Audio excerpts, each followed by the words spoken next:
Bonjour et bienvenue sur JLA TV. Aujourd'hui, je m'attaque à un gros morceau. Je vais vous parler de ma définition de l'art-thérapie. Je ne vous cache rien, j'ai mes petits papiers.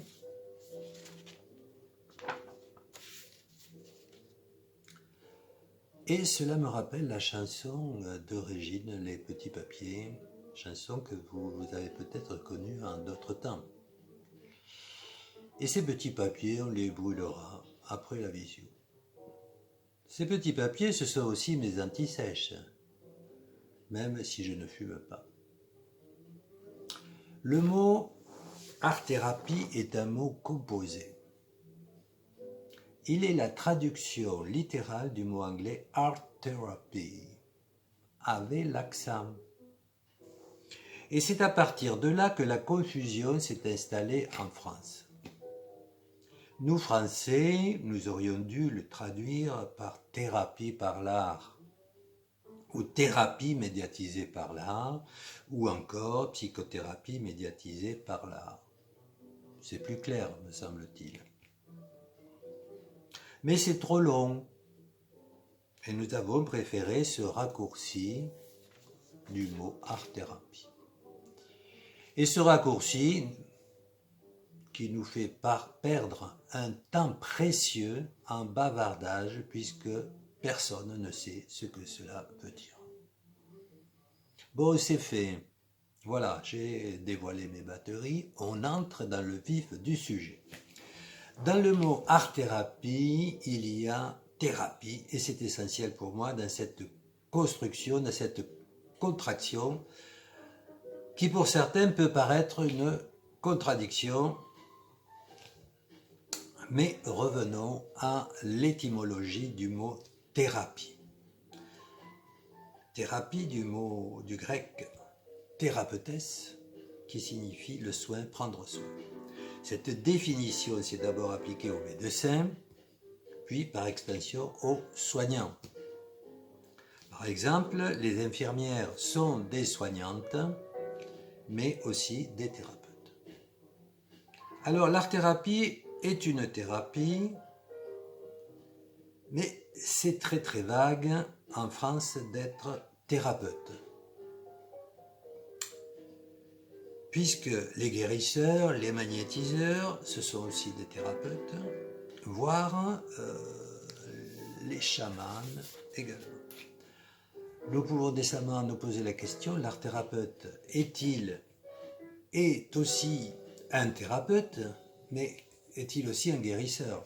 Point d'interrogation. L'art, dans ce dispositif de l'art-thérapie, est utilisé en tant que médiateur, avec pour but exclusif d'être au service du soin, de la thérapie, de la psychothérapie. Et voilà ce à quoi j'adhère. L'art-thérapie, pour moi, est une méthode, un outil formidable et passionnant, et je l'ai toujours défendu au sein de l'institution hospitalière où elle reste encore de nos jours méconnue. Et pour cause. J'ai trouvé dans cette revue Nervure, journal de psychiatrie, septembre 1995, un article de Jean-Pierre Klein sur le processus thérapeutique, et il nous dit que ce processus thérapeutique est non directif quant au contenu, qu'il est essentiellement en expression libre et directif quant à la forme. Et il nous éclaire bien dans ces années 90 sur ce qu'était l'art-thérapie, et il nous parle des 3 conditions sine qua non pour qu'il y ait une art-thérapie. Et cette première condition, c'est le projet global de la rencontre du thérapeute et du patient, et la transformation positive de la personne par elle-même, et non par le thérapeute. La deuxième est la proposition par le soignant du cadre de la représentation thérapeutique, le cadre thérapeutique, le dispositif cadre de l'art thérapeute qu'il met en place.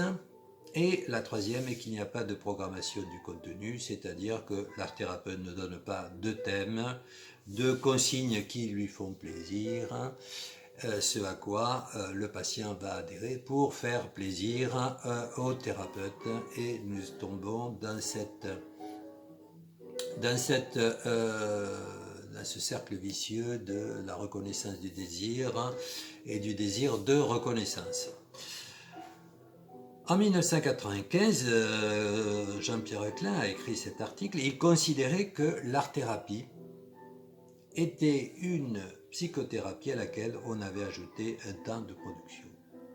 Ce à quoi j'ai adhéré à cette époque et j'y adhère toujours aujourd'hui, parce qu'il me semble que ça permettrait à l'art-thérapie d'acquérir ses lettres de noblesse et d'être prise au sérieux par les soignants, les psychologues, les psychanalystes et les psychiatres, et j'en passe. En conclusion, je dirais que l'art-thérapie est faite pour soigner les malades et les patients, mais bien sûr dans les trois domaines, du public, du privé et du libéral, bien entendu. Aujourd'hui, donc, je finis cette petite vidéo. Je vous ai parlé de la thérapie et la semaine prochaine, je tenterai de vous parler de la fonction psychique de l'art, puisque art-thérapie, il y a deux portes d'entrée et donc aujourd'hui j'ai parlé de la thérapie. Il faut que je vous parle de ce que je considère être la fonction psychique de l'art.